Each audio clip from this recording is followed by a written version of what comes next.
वह सहाबा सुन्नत पर अमल करते थे सुन्नत समझकर, और हम सुन्नत को छोड़ लेते हैं सुन्नत समझकर। जुमले हो शानदार, उलग फर्क दे।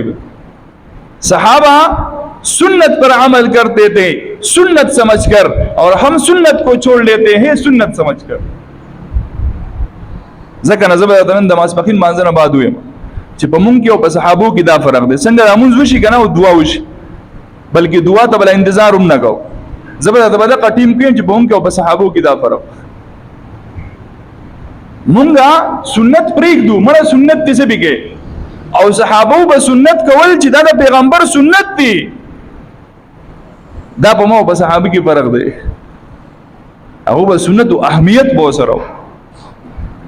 نبی علیہ الصلوۃ والسلام مسجد کی خطبہ ورغی. عبداللہ ابن مسعود رضی اللہ تعالیٰ عنہ را روان دی، مسجد ته داخليږي. نبی علیہ الصلوۃ والسلام فرمایل کینه بخپل خپل ځای باندې، کینه بخپل خپل ځای باندې. عبداللہ ابن مسعود رضی اللہ تعالیٰ عنہ په بازار د پاسه کم ځای کې چوپ هغه ځای کې ناست. دته وای صحابي ا دې ته نه ګوري چې ځای څنګه دی، دې ته ګوري دا حکم څنګه دی. حکم دا هغه طرف راغی کینه بس. اوس په کې دا نشته چې بای ځای د ناست دی کنه دی، یا پیغمبر ویل کینه بس فورن کیناست.